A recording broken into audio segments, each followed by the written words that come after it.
Pastor Marcos Feliciano é deputado federal, colega deputado do PSC, temos trabalhado juntos lá na Câmara, tem sido um privilégio poder estar junto ali, podermos compartilhar dos sonhos, dos projetos, tem feito um trabalho fantástico lá na Câmara, tenho o reconhecimento de todos os colegas e agradeço de coração, Marcos, por você estar aqui. Eu sei da tua agenda, sei dos teus compromissos. Ontem o pastor Marcos Feliciano estava em Foz do Iguaçu, chegou aqui 6 da manhã, tivemos que buscá-lo lá em Curitiba, e eu tenho certeza que Deus vai usar a sua vida para falar a esses amados. O Instituto Pai é um instituto que cuida, pastoreia dos pastores. Aqui são todos colegas seus, pastores, e que vieram aqui para se alimentar, voltar e fazer a diferença nas suas casas. Então eu quero orar pela sua vida. Você assentado mesmo, estenda a sua mão para que Deus possa abençoá-lo. Pai santo, Pai de amor, Pai de misericórdia, derrama da tua graça, do teu poder, da tua misericórdia, unção dobrada do teu Santo Espírito para com o teu servo. Usa, Pai, a vida dele neste momento para falar aos nossos corações aquilo que o Senhor já determinou. Nós oramos agradecido, Pai, em nome de Jesus. Amém.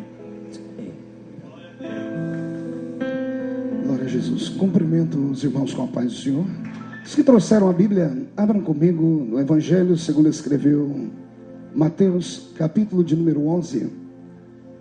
O sonoplasta foi arrebatado. Se ele puder voltar para cá. Você tem como me dar só um pouquinho mais de som aqui em cima e um pouquinho de agudo só. Mateus capítulo 11. Vamos ler a partir do primeiro versículo. Quem encontrou, diga amém. Se alguém não encontrou, peça socorro. Todo mundo achou. Ora, tendo acabado Jesus de dar estas instruções a seus 12 discípulos, partiu dali a ensinar e a pregar nas cidades deles. Quando João ouviu no cárcere falar das obras de Cristo, mandou por seus discípulos perguntar-lhe: és tu aquele que havia de vir, ou havemos de esperar outro? E Jesus respondendo disse-lhes: ide e anunciai a João o que estáis ouvindo e vendo. Os cegos veem, os coxos andam, os leprosos são purificados, os surdos ouvem, os mortos são ressuscitados, e aos pobres está sendo pregado o Evangelho. E bem-aventurado é aquele que não achar em mim motivo de tropeço.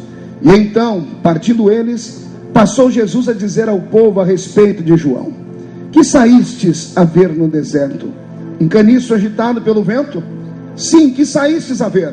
Um homem vestido de roupas finas? Ora, os que vestem roupas finas se assentam nos palácios reais. Mas para que saístes? Para ver um profeta? Sim, sim, eu vos digo, e muito mais que um profeta. Ele é de quem está escrito: eis aí que eu envio diante da tua face o meu mensageiro, o qual preparará o teu caminho diante de mim. Em verdade vos digo que entre os nascidos de mulher, ninguém apareceu maior do que o Batista, mas o menor no reino dos céus é maior do que ele. Amém? Incline a cabeça, por favor. Pai, eu lhe peço agora inspiração e graça. Lhe peço direção e ousadia para ministrar esta palavra tão conhecida ao coração destes homens que são tão especiais, destes líderes por natureza e por vocação divina. Senhor, me dê inspiração profética na autoridade do nome de Jesus. E a igreja diz amém? Quando tive a notícia de que estaria ministrando para líderes, eu fiquei pensando no que fazer, em como fazer. Eu tenho 39 anos e ministro desde os 13 anos de idade. É claro que com 13 anos eu não pregava com a base e o embasamento bíblico de hoje. Mas os anos se passaram e eu tenho pelo menos 2/3 da minha vida, todas as memórias que eu tenho na minha cabeça, sou eu com um microfone como esse na mão. Mais de 60 países do mundo onde eu já preguei, mais de 1.600 cidades do nosso país. Não, minha voz não é rouca por natureza, ela tornou-se rouca.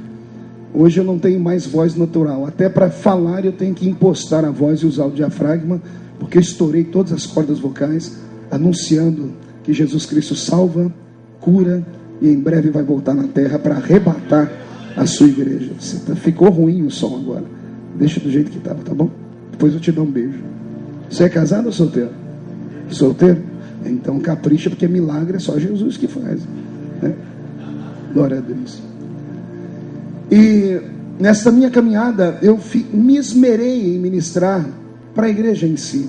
Falei em todos os congressos desse nosso país, pentecostais, neopentecostais, tradicionais. E foram poucas as vezes, Edmar, que eu ministrei para líderes. Mas as poucas vezes que eu ministrei para os líderes, eu consegui contribuir de alguma forma para o crescimento deles.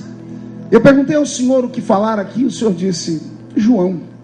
E me veio uma revelação do céu. Quem acredita em revelação aqui? Glória a Deus. E o Senhor trouxe à minha memória a história e a trajetória desse homem que foi chamado pelo próprio Cristo de o maior entre os homens da terra. E quis descobrir o motivo pelo qual João recebeu este elogio do Senhor. Imagine você um homem que quando nasce, ou melhor, quando é gerado no ventre da mãe, já tem uma experiência transcendental, uma experiência metafísica. A prima da mãe dele era ninguém menos do que Maria, a mãe do nosso Salvador. Maria nem sabia que estava grávida do Messias e foi se encontrar com Isabel, a mãe de João, que já estava grávida de 6 meses. E a Bíblia diz que quando as duas se abraçam e uma dá um beijinho no rosto da outra, porque isso é normal entre as mulheres, a barriga de Maria toca a barriga de Isabel. E a Bíblia diz que o menino dentro da barriga de Isabel ficou cheio do Espírito Santo.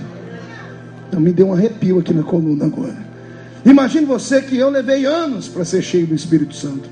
Levei anos para conhecer Jesus, para me envolver nesse mistério todo de carisma e de glória.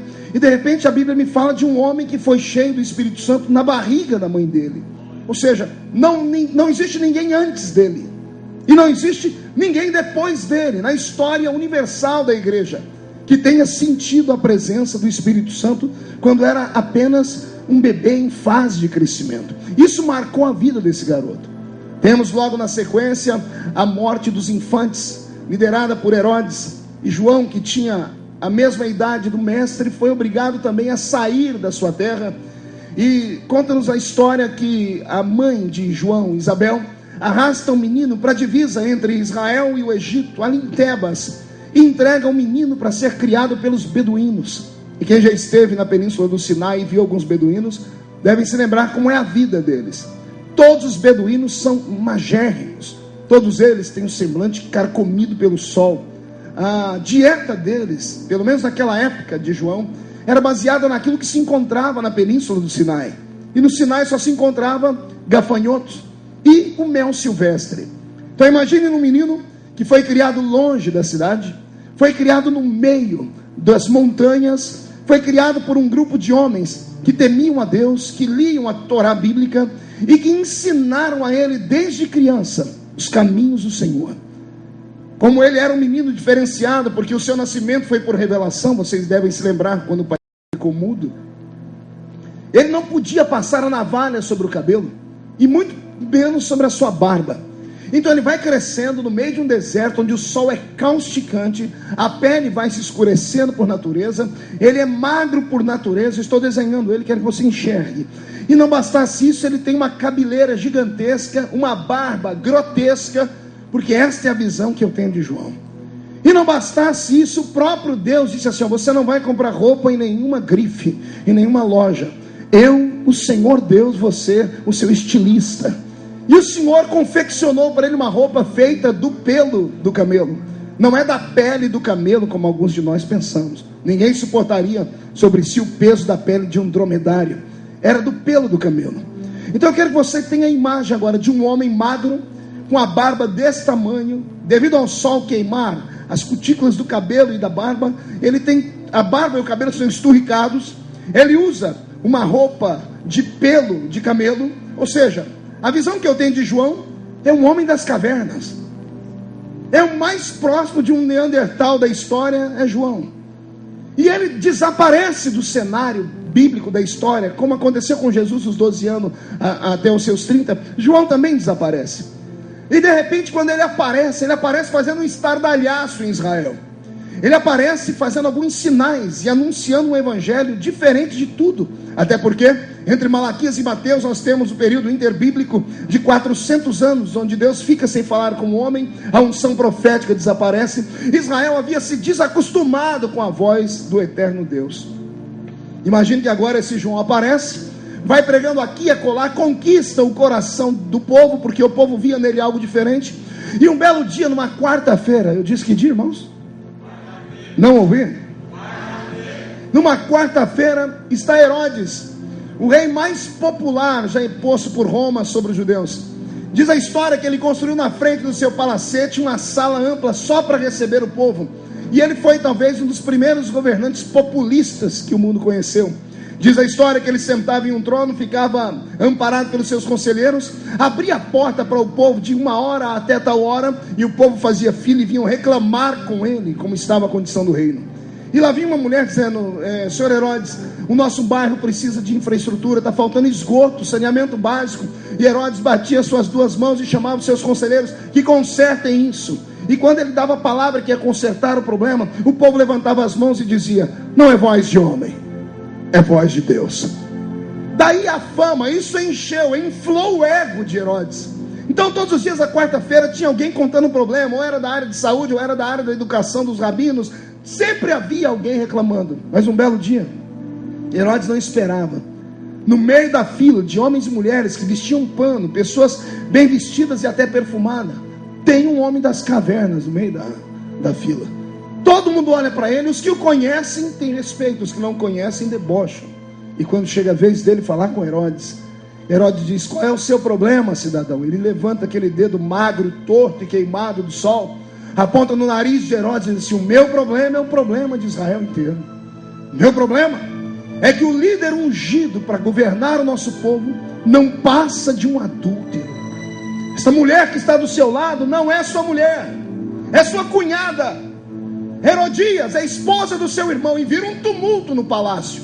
Herodes dá ordem para que prendam o João, que agora aparece, mas nenhum dos soldados tem coragem de tocar nele, porque a multidão que ali está o reverenciava.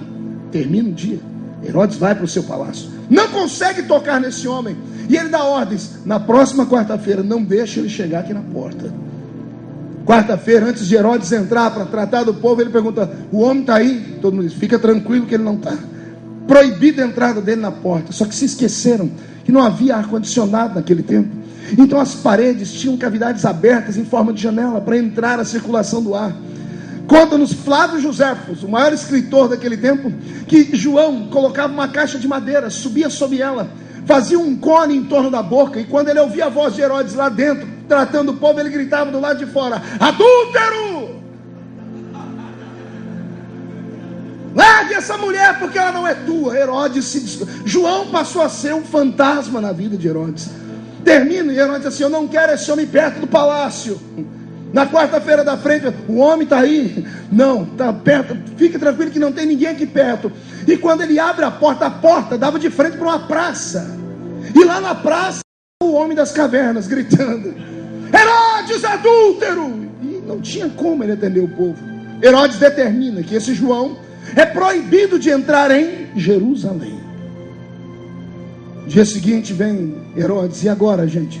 O homem não está em Jerusalém, não foi dado ordem, ele está proibido de entrar, e conhecer ele no meio da multidão é fácil, porque o homem usa uma roupa feita de pelo de animal. Quando Herodes abre os seus aposentos e entra e senta no seu trono e abre a porta de entrada para o povo vir, não tem ninguém. A história diz que ele se frustra e pergunta: cadê o povo? E um dos conselheiros descobre e vem para Herodes assim: o povo está ali. Ali aonde? O povo está ali perto do Jordão. E o que é que eles estão fazendo no Jordão? É que abriram uma igreja lá agora. E o homem prega que é só o cordeiro mesmo. Mas como assim? Quem é o homem? É João. O senhor proibiu ele de entrar aqui, a multidão foi atrás dele. Onde ele está? Isso já me sobe um arrepio na coluna, porque isso dá um recado para aquele que tem chamada. Se os homens fecham uma porta para você, Deus abre para você uma igreja na beira do Jordão. Se não deixam o povo vir te ouvir aqui, Deus vai mandar o povo te ouvir lá, porque quem tem chamada tem um aval da mão de Deus sobre a sua história. Alguém tem uma chamada divina aqui? Deixa eu ver. Então, por favor, eu sou pentecostal, vocês vão me perdoar, né? Eu sou movido a grito. Então, se vocês puderem dar um grito de glória a Deus, vai me empolgando, esse negócio me empolga. Isso é igual combustível, jogar gasolina na fogueira. Um belo dia João está pregando. Interessante que eu analisei a pregação de João. Gente, não tem nada a ver com a nossa. Pense no homem limitado em conhecimento. A única pregação dele era essa. Ele abria a boca, olhava para o povo e dizia: raça de víboras, quem vos ensinou a fugir da ira de Deus? E o povo dizia: esse homem tem virtude, porque o homem é macho. Veio aí o juiz de direito, ele chamou o juiz de direito de raça de víbora. A notícia esparrama, Jerusalém inteira vem ouvir um macho pregar, porque o povo gosta de ver quem tem sinceridade. O nosso povo só acredita num pregador, num pastor, numa missionária, numa pastora, que ela fale com credibilidade. Nunca fale como se estivesse palestrando numa reuniãozinha do Lions Club nem do Rotary Club.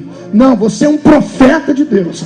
A senhora é uma profetisa de Deus. Sua boca é a trombeta de Deus na terra, e ninguém pode roubar isso da sua história. A notícia esparrama, as cidades vizinhas, Edmar, veio ouvir o homem pregar, o homem louco, e o povo se empolgava quando ele chamava os outros de cobra. E a multidão: dá-lhe, João, porque podia ser quem fosse. Ele não me diz falso, ele dizia: raça de víboras. Vamos imaginar a cena? Nós estamos aqui no Jordão agora, eu sou João e vocês é a multidão. Grita aí: dá-lhe, João. E João grita: vem cá, sua raça de víbora, que eu vou te batizar. João tinha um colégio de 200 discípulos que com ele batizavam 5.000 pessoas por dia. Ele sozinho não daria conta de batizar 5.000 pessoas, porque no dia seguinte ele não conseguia nem andar. Então era ele um colégio apostólico. E o povo gritava: e ele começava a dizer: vem cá, sua cobra, porque víbora é cobra. Vem cá, sua urutu cruzeiro. Batizava e ia embora. E o povo: vem cá, sua caninana. Batizava e o povo. Aí João resolve chamar a parente da minha sogra: vem cá, sua jararaca. Batiza e vai embora. E o povo: dá-lhe, João. E João se empolga, e os discípulos se empolgam. Mas chega um momento do batismo, num belo dia, que quando João vai falar raça de víbora, ele trava a boca. E a multidão não entende, porque ele olha para o meio da montanha, e ele que mandava todo mundo vir até ele, começa a sair da água. E o povo começa a dizer: João, que cobra é essa, João? E João diz: não, essa não é cobra. Eis aí o Cordeiro de Deus, que tira o pecado dos homens. O povo pergunta: quem é esse? O povo pergunta: quem é esse? Que até João vai ouvir. João escutou, ele vai sair das águas e vai dizendo: gente, esse é o homem que eu falei. Eu batizo com água para arrependimento, mas ele vos batizará com o Espírito Santo e com fogo. E aqui eu mando um recado a todos os meus irmãos batistas, os que já são do fogo e os que ainda não estão, mas vão ser queimados. O único batista da Bíblia era pentecostal, gente. Aqui é ele gritando: eu batizo com água, mas o homem vai batizar vocês com o Espírito Santo e com fogo junto ainda. Posso ouvir um glória a Deus por isso? Respire fundo agora. Levante a mão assim, faz um carinho nas costas do irmão, diga: vai doer um pouquinho, mas é só um pouquinho. Esse João, quando traz Jesus para as águas e o batiza, primeiro ele quer ser batizado por Jesus. Jesus diz: não, para que se cumpra a lei, me batize. Quando ele termina de batizar Jesus e levanta Jesus das águas, o céu se abre. Do céu vem uma voz de trovão dizendo: eis aí o meu filho amado, em quem me comprazo. Não bastasse essa voz poderosa, o céu se abre de novo e desce um facho de luz. E o povo que enxerga de longe vê algo em forma corpórea de uma pomba. Na verdade não era uma pomba, era em forma corpórea de uma pomba. Era algo como alguém com um manto aberto. Você pede um homem com um manto aberto nas suas cavidades côncavas, você vai ver que se o sol refletido sobre ele, parece um pássaro com os braços abertos. E desce sobre Jesus o Espírito Santo. Lucas, o médico amado, é o único que diz que Jesus, quando sai das águas, se alegrou no Espírito Santo. Ele conta que Jesus teve um êxtase. Aconteceu alguma coisa com ele naquele momento que selou para sempre a vida do Yeshua HaMashiach, do Messias de Israel. Pronto, terminei a história de João. A minha pergunta é essa: se você fosse João, e tivesse sido cheio do Espírito Santo no ventre da sua mãe, se tivesse sido crescido entre homens que só liam a Bíblia e te apresentaram o Pentateuco que você decorou eles, em certo momento você conhece a sua história, sabendo que foi Deus que te levantou, saber que o seu nome não foi o pai nem a mãe que te deram, foi o próprio Deus de Israel, e você descobrir que a sua missão é profunda, você prepara o caminho do Messias, e um belo dia você aponta o dedo no nariz do rei, e o rei te teme, porque não consegue te tocar. Outros dias se passam e você começa a ser a figura mais famosa do povo, um profeta que se levanta depois de 400 anos de silêncio divino. De repente você está batizando o povo e lá vem Jesus. Você enxerga ele como um cordeiro, você batiza ele nas águas do Jordão e o céu se abre. Você ouve a voz do Pai e vê a manifestação do Espírito. Minha pergunta: você teria dúvida de que Jesus era o Messias? Sim ou não? Pode perguntar para o seu irmão, o que você acha? Teria dúvida ou não? Não teria dúvida. Jesus é o Messias, amém? Estamos no capítulo 11 de Mateus, que João está preso. Um belo dia João acorda, vai pregar, e ele que contava sempre com aquela aura divina, aquela proteção angelical, ele acorda e se vê sem ela. Os soldados que o temiam conseguem botar a mão nele e o agarram, coisa que nunca havia acontecido. Arrastam ele para dentro da masmorra do palácio, jogam ele num lugar fétido, frio, úmido. Quando ele entra na prisão, os presos que ali estão conheciam ele pela roupa, se encostam na parede e um vai dizendo para o outro: esse é o profeta. E João, ao entrar ali dentro, tenho certeza absoluta que ele entrou dizendo: Deus tem um propósito nisso. Porque o crente fiel e o obreiro sabe que tudo que acontece na vida dele, ou acontece porque Deus mandou, ou acontece porque Deus permitiu. O diabo não pode vir enfiando a mão dele na nossa vida. Para tocar em mim, para tocar em você, ele tem que marcar uma audiência com Deus, e ele tem que convencer Deus que você é um fracote. E como Deus te ungiu porque ele já sabia o seu futuro, às vezes ele até deixa o diabo te tocar. Não que ele seja não que Deus goste de sofrimento, não que ele seja um sádico, mas é o único dispositivo na lei que ele encontrou para poder te dar em dobro aquilo que o diabo vai levar embora. Então até na dor o crente é vitorioso. Posso ouvir um glória a Deus? João agora está na prisão e ele deve ter orado muito. Ele falou: isso aqui, daqui a pouco vai tremer, essas prisões, essas grades vão se quebrar e eu vou ser livre daqui. E isso não acontece. Passa um dia, 2, e o que ele esperava não acontece. Então ele entra num propósito de jejum, porque naquela época o jejum de um profeta movia o coração de Deus. E ele não come um dia, 2, 3, e ele começa a perceber que ele está solitário de verdade. Os homens que estavam presos começam a dizer assim: ele não é tão poderoso do jeito que falavam, não. O Deus dele não tira ele daqui. João passa 30 dias no cárcere. 30 dias, senhoras e senhores. Grave este número. 30 dias foi o suficiente para destruir a fé do maior homem nascido entre mulher. Porque ele recebe a visita de 2, dos 200 que ele tinha, só sobraram 2. E os 2 entram naquela prisão para receber fé do apóstolo que pregou para eles.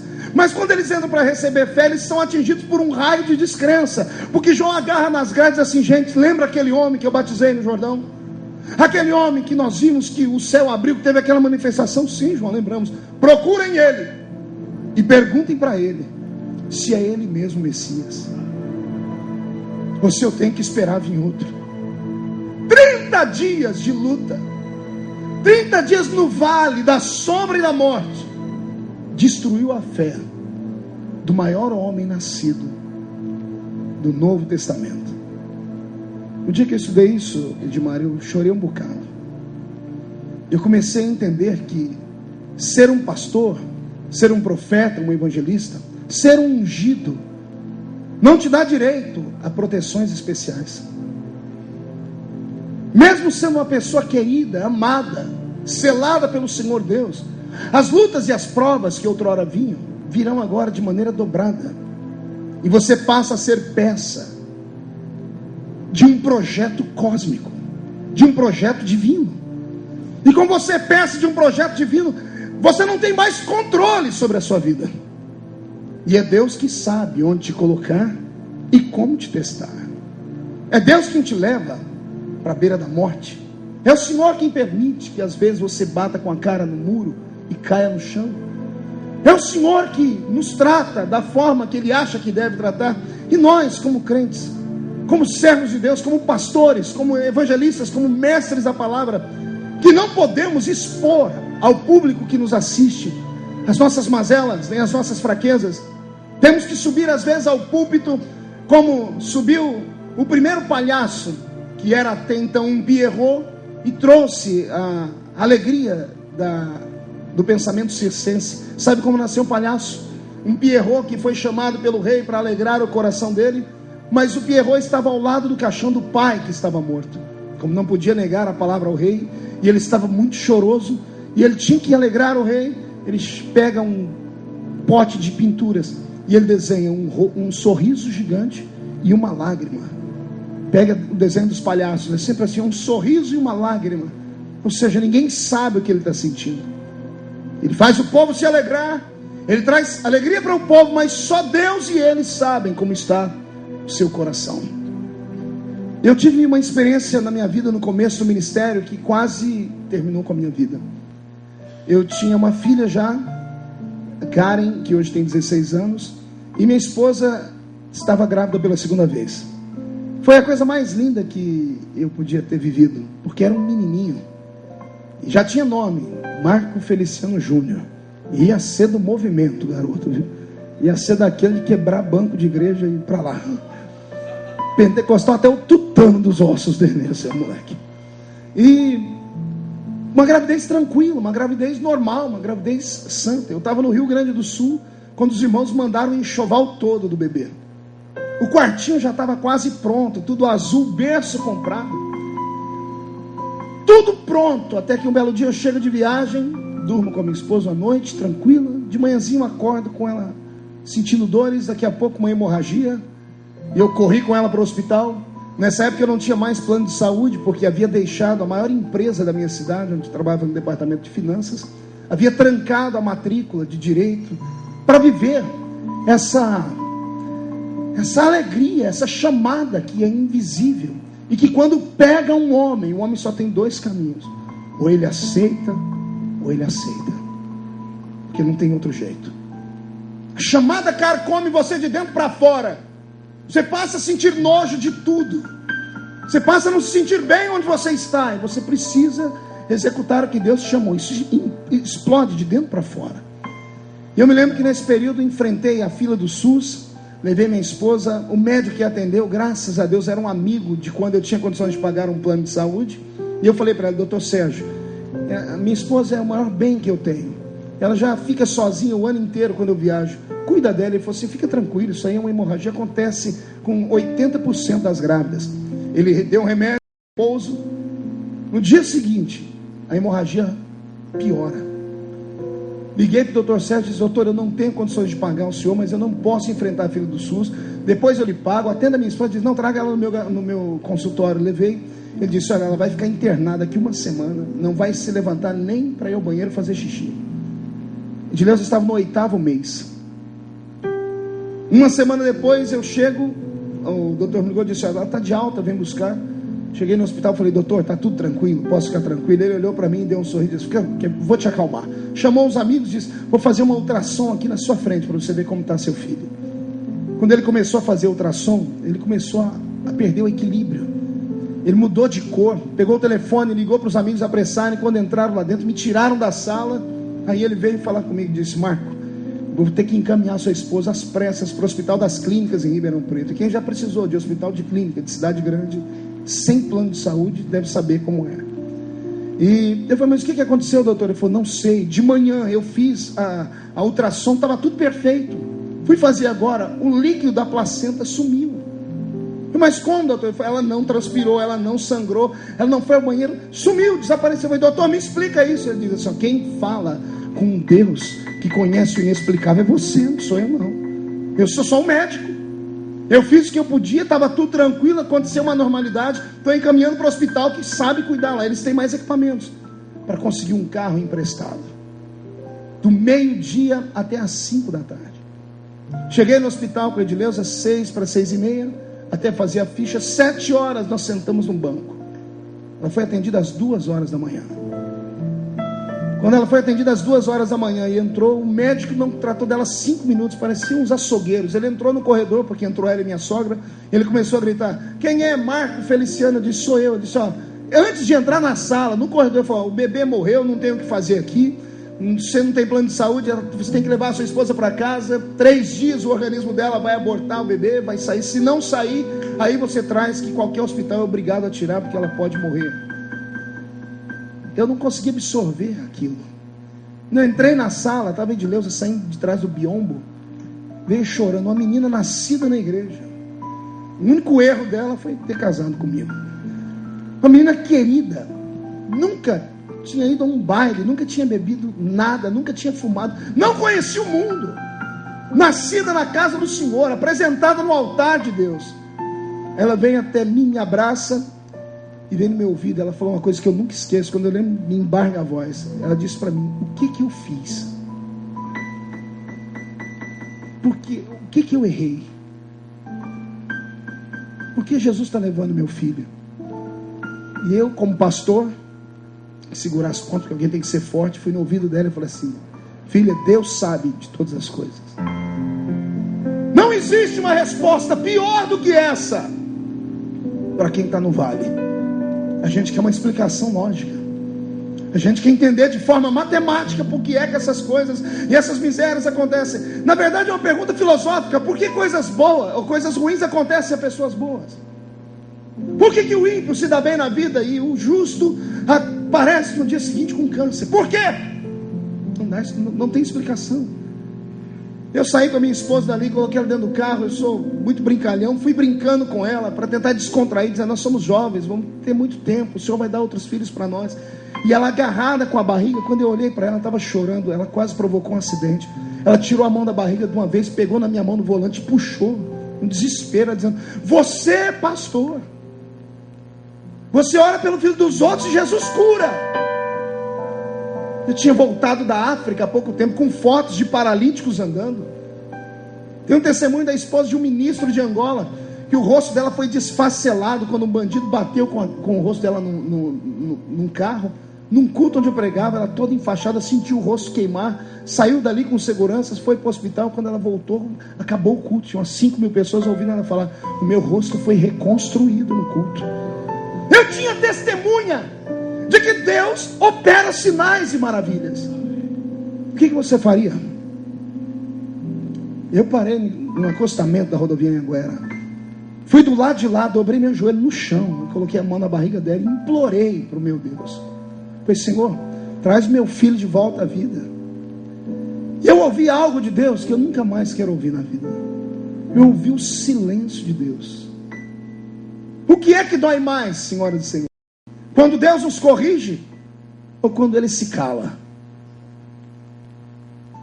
Quando Deus se cala, o silêncio de Deus é uma tortura na vida, principalmente do obreiro, principalmente daquele que executa tudo, trabalha para Ele, faz tudo para Ele, prega aqui, Ele resolve tudo e qualquer coisa, e de repente a desgraça que você foi aconselhar alguém a atravessar, falando: Deus vai te dar força, bate na sua porta. Aquela noite a Edileuza dormiu com a base de remédio calmante. Eu não consegui dormir do lado dela. Adormeceu com a abraçada a barriga. Eu fui num escritóriozinho que eu tinha, Edmar, peguei um travesseiro, coloquei em cima de uma cadeira, botei o rosto nele, botei outro travesseiro por cima e gritei, chorei, eu implorei, eu me humilhei, e Deus não veio. Eu levantava a cabeça, vi os diplomas de teologia, vi os livros que eu havia lido. Naquela época eu tinha lido a Bíblia mais de 16 vezes, tinha 16 edições da Bíblia, tinha lido de capa a capa. Eu começou a me faltar fé. Eu disse: Senhor, me ajuda, senão eu vou queimar tudo isso aqui. Eu procurei Deus e não achei. De manhãzinha, acho que Deus sabia que eu ia fazer uma besteira, que eu não tinha estrutura.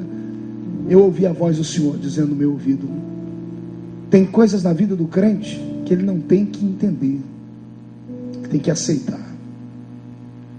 Eu falei: Senhor, isso é pouco para mim. O que eu vou contar agora talvez escandalize alguns dos senhores, mas verdade tem que ser dita. Eu olhei para a estante e o Senhor, do nada, o Senhor me dirigiu a um livro. Eu fui coroinha do catolicismo romano. A primeira Bíblia que eu li de capa a capa foi a Bíblia Ave Maria.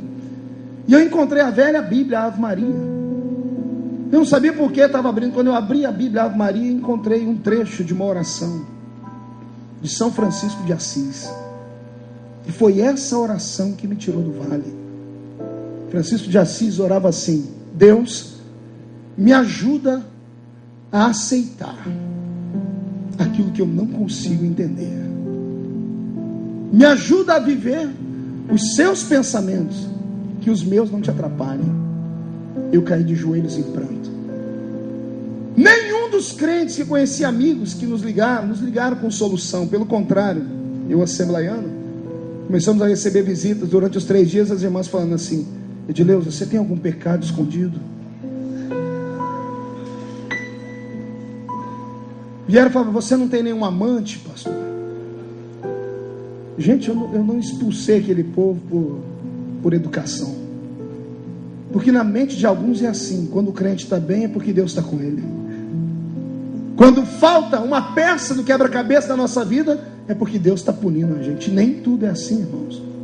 Nem tudo é assim. Eu aprendi com Deus que existem os dias maus. Foi o sábio Salomão que disse: lembra-te do teu Criador nos dias da tua juventude, antes que venham os maus dias. Que dias são esses? O dia mau é aquele dia que a senhora acorda, vai ao médico porque está sentindo alguma coisa diferente no seio. Alguém diz para você: não, isso aí acontece. E o médico pede uma biópsia.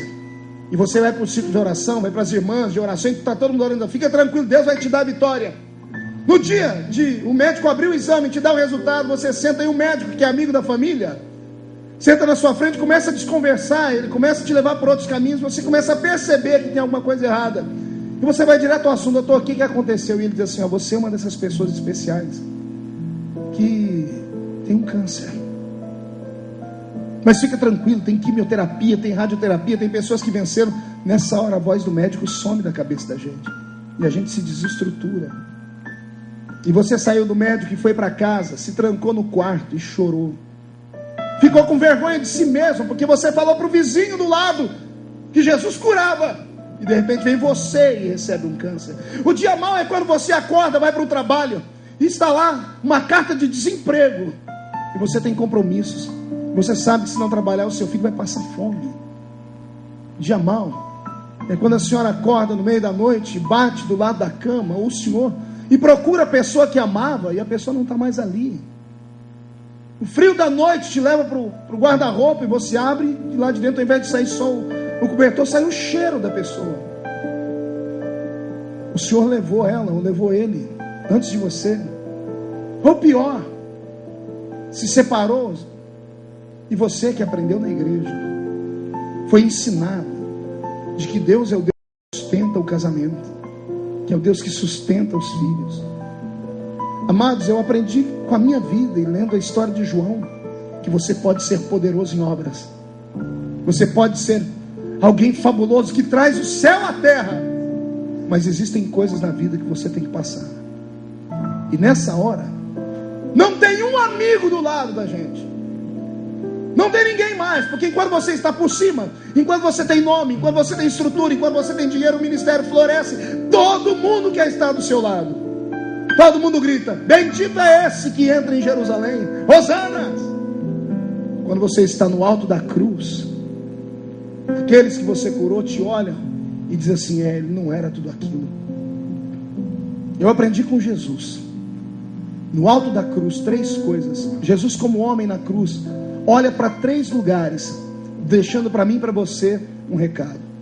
Na hora da dor e da angústia, a gente não procura ninguém na terra, a gente olha para o céu.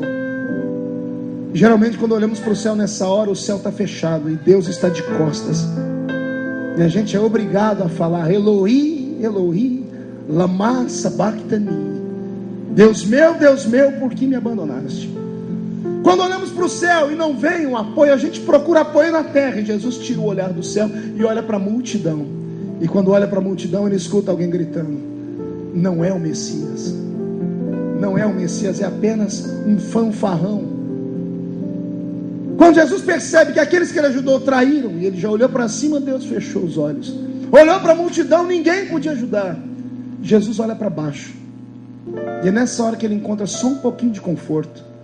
Porque quando ele olha para baixo, ele vê duas pessoas que estão ali se sujando com o sangue dele, mas não saem do pé da cruz.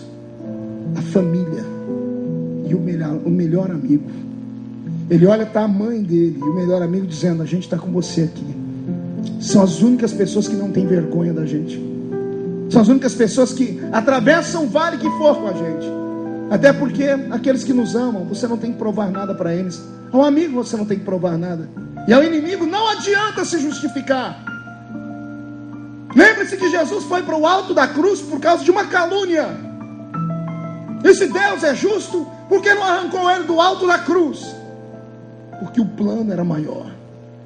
Às vezes Deus permite desabar o mundo em cima da gente e sumir o chão dos nossos pés por causa de uma obra maior.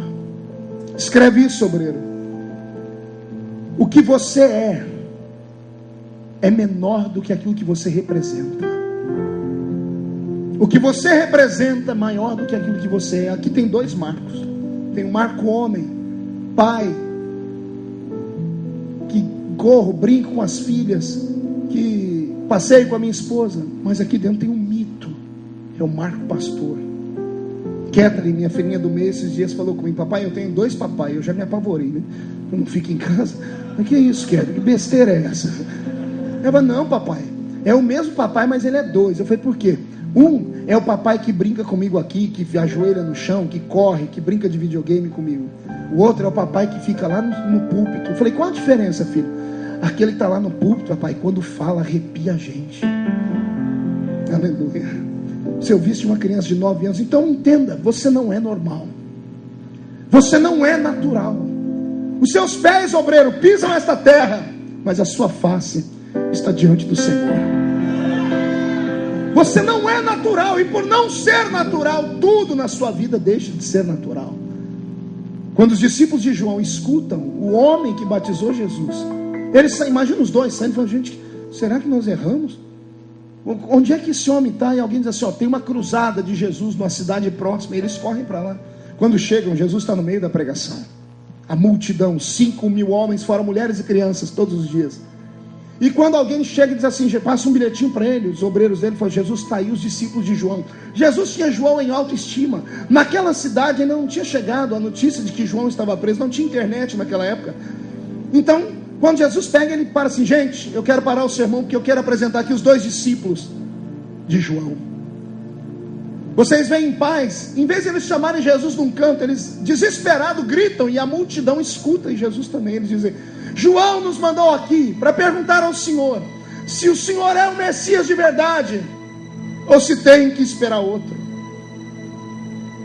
Na hora, uma convulsão no meio da multidão. Um olha para o outro e diz: então esse homem é um charlatão, é um mentiroso. Desacreditam de Jesus porque eles tinham João em autoestima. Vão se afastando, alguns já vão pegando paus e pedras, porque isso é heresia. Quando Jesus percebe o clima, ele faz algo que só consegue entender quem estudou a Bíblia apuradamente no texto. Quando Jesus olha para os discípulos assim: ó, voltem e digam para João o que vocês veem, o que vocês ouvem. Jesus não disse: voltem e digam para João o que vocês viram ou ouviram. Ele usa a palavra no presente. Sabe o que ele faz nesse momento da multidão? Porque nos versículos na sequência, Jesus chama a multidão de turba. Quando ele vai falar sobre João, ele chama a multidão de turba. E turba é um povo revoltoso.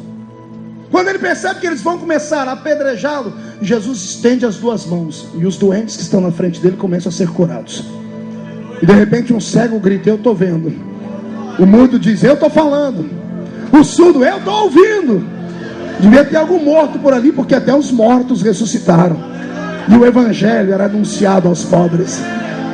Isso aconteceu na hora, foi instantaneamente. Aconteceu no capítulo 11. E quando eles viram aquilo, Jesus olha para eles assim: voltem e digam para João o que vocês viram aqui e ouviram, o que vocês veem e o que vocês ouvem, que o cego vê, o surdo ouve, o paralítico anda, os mortos ressuscitam e o evangelho é anunciado aos pobres. Quando a multidão vê Jesus operar milagres, os 2 discípulos vão embora, alegres, para contar para João. A multidão que se afastou de Jesus agora volta para Jesus e solta as pedras e começa a murmurar de outra pessoa. Pergunta de quem? João. Mas João tá velho, o ministério dele não presta mais.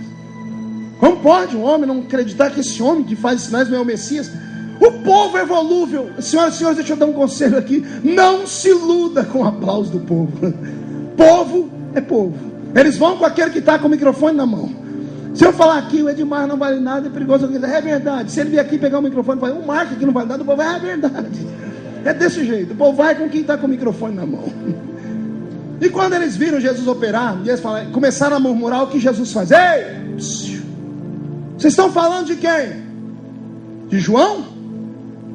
Quando vocês saíram para ir ouvir João, o que é que vocês esperavam encontrar? Um homem envolto em linhos finos? Os que se vestem assim estão nos palácios dos reis. Respira fundo aí agora. Jesus diz, vocês saíram para enxergar um caniço do deserto? Quando eu estudei caniço do deserto, eu chorei copiosamente. O mais parecido no Brasil com o caniço do deserto é o bambu. Ele nasce em toceiras no meio do deserto, como que fosse em oásis, mas ele nasce fora de águas. É um fenômeno da natureza do deserto. E o caniço do deserto ele tem uma força fantástica, porque como ele nasce num lugar inóspito, quando vem o vento forte e bate em cima dele, ele enverga até o chão. O vento passou, ele fica em pé de novo. Mas o caniço do deserto é pior, pergunte por quê. O vento que sopra sobre ele vem com poeira, vem com areia.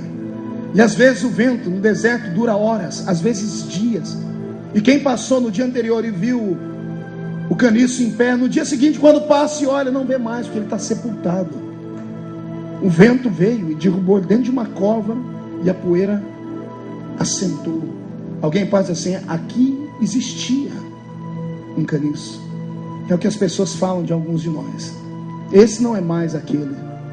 A unção foi embora, perdeu tudo, caiu, tombou, se jogou, já foi. Essa bananeira já deu caixa uma vez, nunca mais vai dar de novo. Mas o mesmo vento que leva a poeira, tem hora que ele vem sem poeira, e ele começa a limpar a poeira. Vai limpando. Outro dia alguém passa e fala, mas gente, por que esse bambu está em pé? Ele não estava morto e sepultado ontem? Pois é, mas é o caniço do deserto. Ele aguenta a tempestade. Recebe esta palavra, companheiro. É só um momento de luta. É só um momento. Vai passar.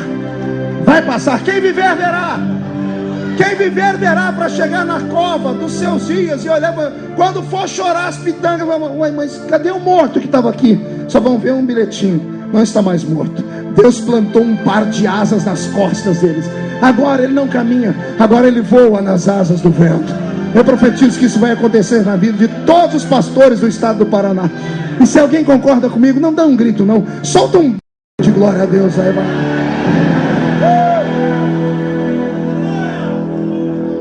Eu concluo, para concluir, dizendo duas coisas apenas sobre o que eu li.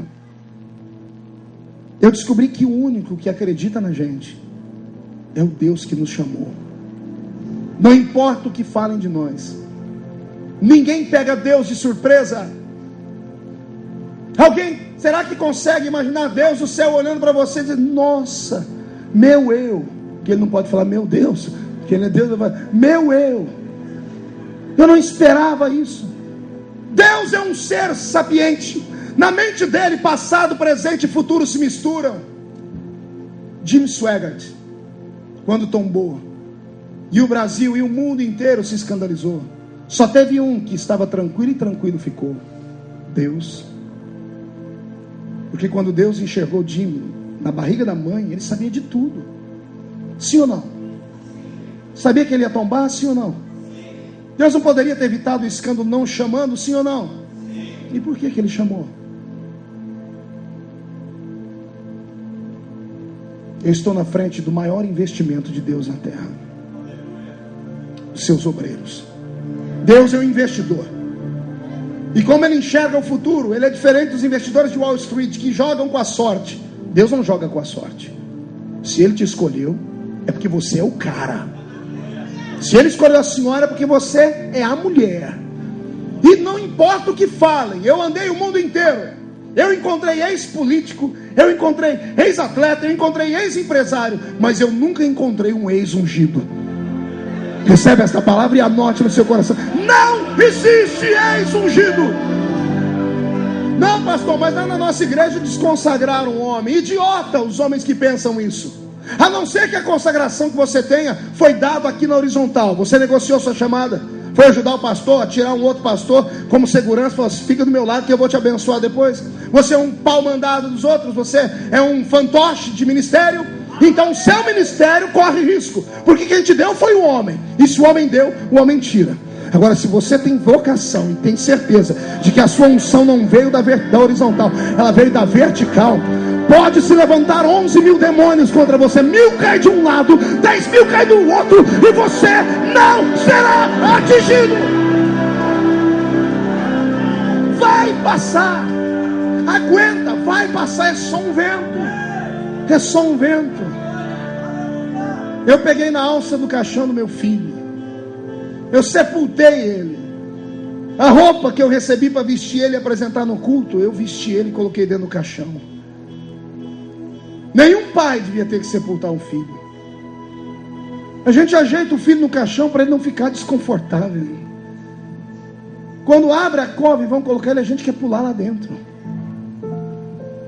E nesse período eu aprendi que Deus deu para nós seres humanos um dispositivo que não deu para ninguém mais. Nós nos adaptamos à dor e ao sofrimento. O que agora parece ser uma ferida incurável, tenha paciência, a dor vai amenizando. Vai amenizando. Ainda dói um pouquinho, mas como eu sou pastor, eu tenho certeza que eu vou ver meu filho de novo.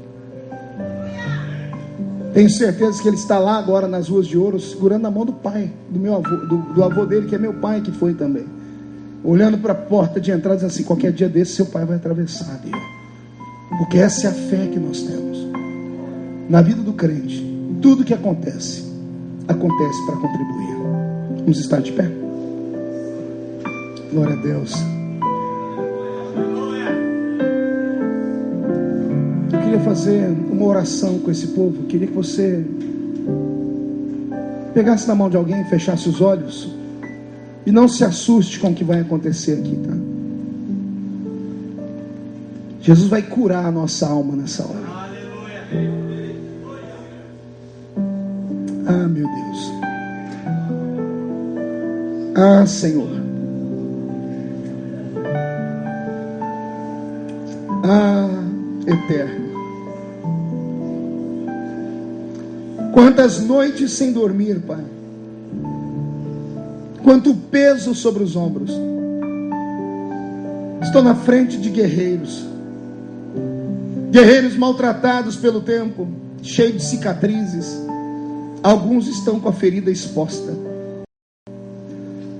Alguns não conseguem ouvir a sua voz mais, porque a dor é tão aguda e intensa, que a vida às vezes desaba sobre a gente. Pai, em nome de Jesus, no final deste encontro, promovido por esse instituto, eu queria que o Senhor descesse entre nós, não com vestes de guerreiro, mas que o Senhor viesse como médico. Que o Senhor estendesse as suas asas sobre nós e nos puxasse para debaixo do Senhor, como a galinha faz com seus pintinhos. E ajuda os seus filhos a não desistir. Ajuda, Senhor, a eles não pararem. Eu sinto a angústia, eu sinto a dor de alguns companheiros que aqui estão. Pai, socorre. 30 dias no cárcere é o suficiente para a gente desacreditar até da chamada. Pai, ajuda o seu filho que não suporta mais ver a família sofrer. Ajuda a sua filha, Senhor, a carregar esse peso da desgraça, daquela calúnia. e está destruindo ela e ele por dentro. Pai, quando saírem daqui hoje, que saiam escoltados, que a sua glória vá na frente, e que antes do ano terminar, eles possam estar sentados ao redor de uma mesa farta. Vão se lembrar desse culto, vão ver a família junta, unida, vão levantar um copo de Coca-Cola para o céu, porque a gente não bebe cachaça, e vão dizer: bem disse o pregador naquele dia, tudo passa, eu e minha família servimos ao Senhor. Derrama sobre este lugar agora, Senhor, o bálsamo de Gileade. Traz para fora, Senhor, de uma vez por todas, toda a dor que eles têm sentido, para que o Senhor possa cicatrizar esta ferida. Espírito Santo, faz uma vistoria entre nós, move as águas, mexe com os corações, derrama a sua glória, derrama a sua glória, derrama a sua glória.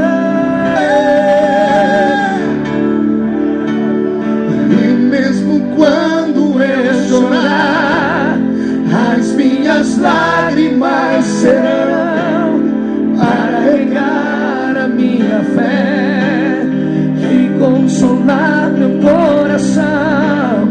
Pois os que choram aos pés da cruz, clamando em nome de Jesus, alcançará de ti, Senhor, misericórdia, graça e luz.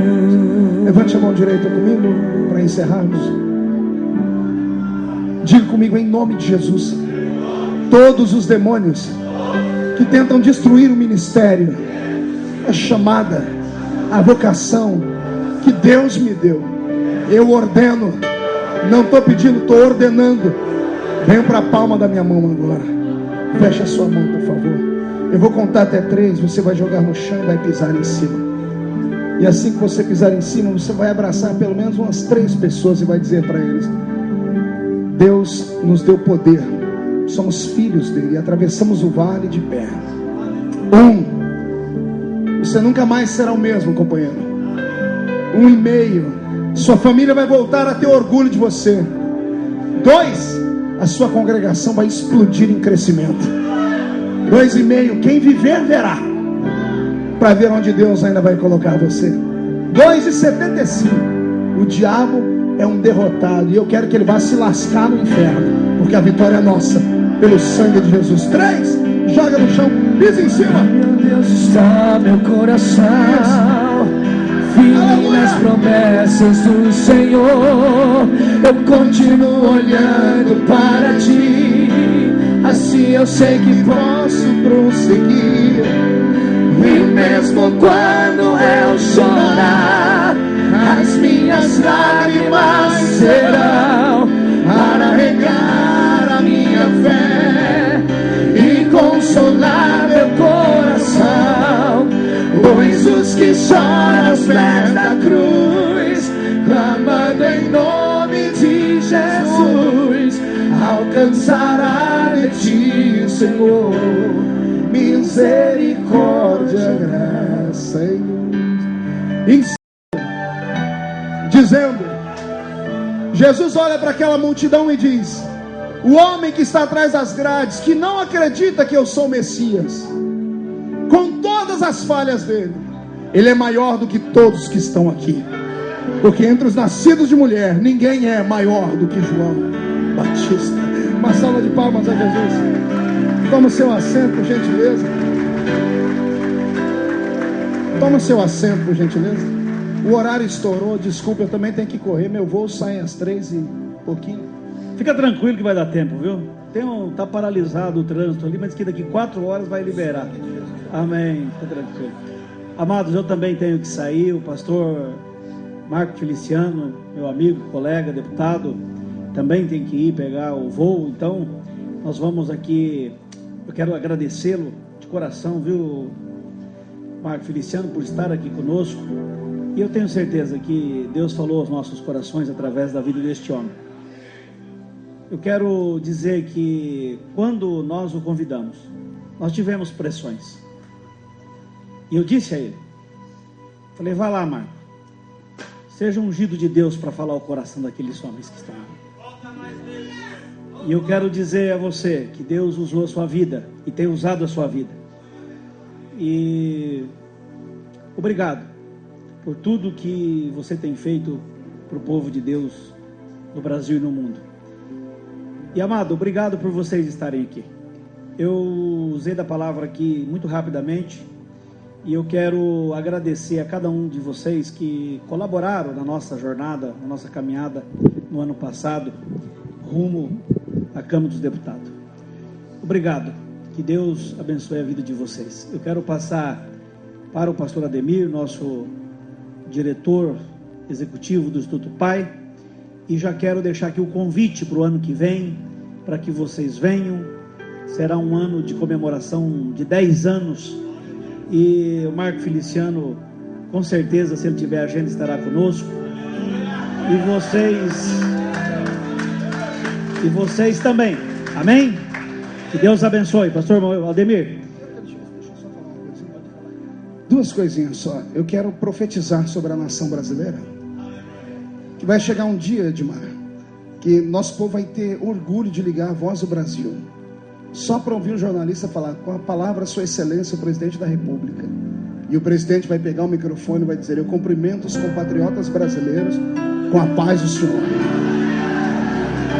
E pode estar em cima dessa tribuna aqui. Pode estar, quem crê nisso, quem crê nisso?